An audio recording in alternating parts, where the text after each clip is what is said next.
រកជំរាបសួរពុកម៉ែបងប្អូនអស់គ្នាបាទថ្ងៃនេះថ្ងៃទឹកពុកម៉ែបងប្អូនទី9ខែតុលាថតមកតកែវបងប្អូនមកតកែវបងប្អូនឲ្យសូមបង្ហាញរបស់របស់ខ្លួនដើមពុកម៉ែបងប្អូន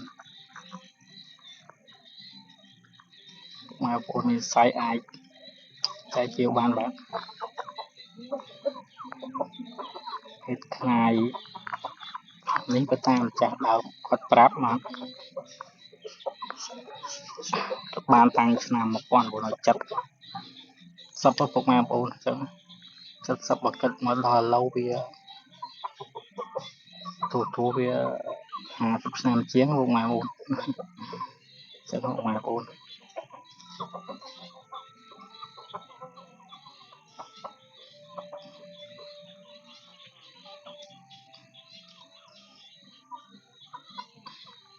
ឆ្លងកាត់សម័យសង្គ្រាម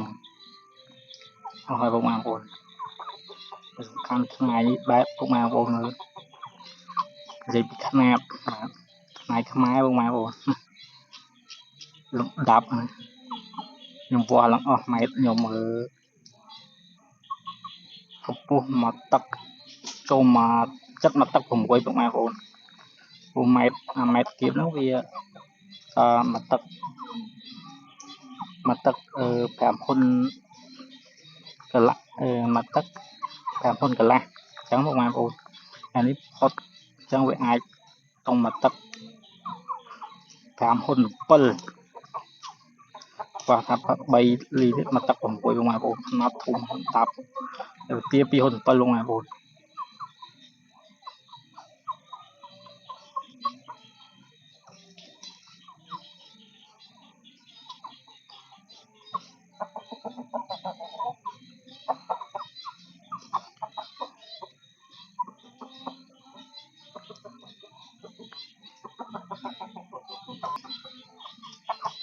ខ្មែរ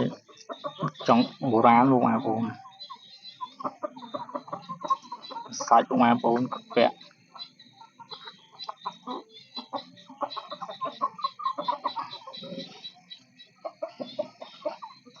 តែគាត់ចោះពាក់បងប្អូន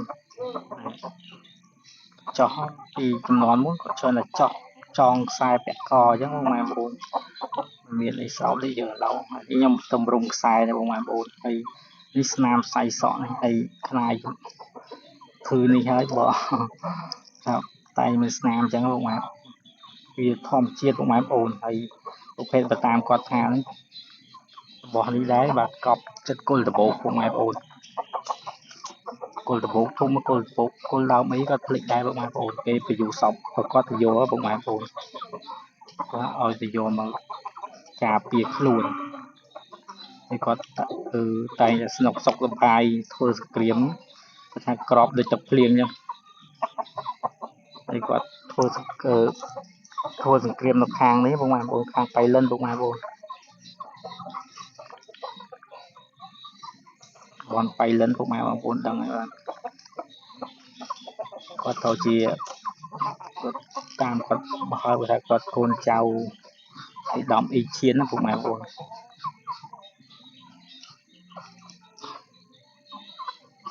ពូក៏បៃលិនកាច់ឆ្នាំខ្ញុំចាំដែរខ្ញុំទៅកាប់ព្រៃដុំគេចាប់ពុកម៉ែបងប្អូនមានតែផ្ទះមួយ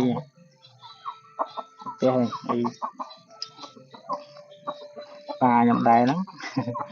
តាខ្ញុំក៏នឹងគាត់ទៅចាប់ដីហ្នឹងដែរវាថាទៅដើរហើនេះបងប្អូនហើគ្រាប់នេះហើគ្រាប់ហើយលោកចាយបងប្អូនជំនាន់ហ្នឹងហើយដោះកូនជូកចាំជាមួយពូមួយម្នាក់ពូគាត់អ្នកដើរទិញហើយគាត់ទៅតៃតាហ៊ានដែរគាត់ចេះដោះកូនជូកពួកវាគ្រាប់យោងជ័យគ្រាប់អីហ្នឹងបងប្អូនគ្រាប់ហាល់ដោះកូនជូកចេញទៅអត់ទុះទេលោកគេចាយបងប្អូន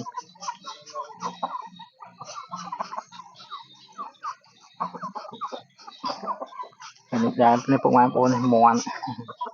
ល្ងាចម៉ោងប្រហែលជា6បងប្អូន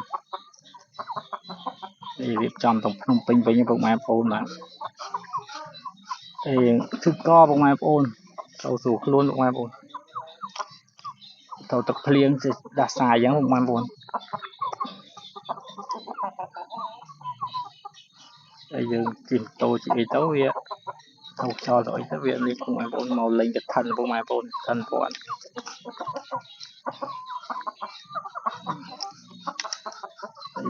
chân miền tập bên ăn của màn buồn miền sai ai sẽ to bạn xong bạn bỏ o bạn bỏ miền bộ bọt xong cao của màn buồn bạn dục xây của màn buồn bạn nào rồi tia trùng mòn sọ tiêu pa và chẳng mình tập bênហ្នឹងพวกมาโอนមាន site អាចតាក់ទងមកបានសូមអរគុណបាទសូមជម្រាបលាបាទ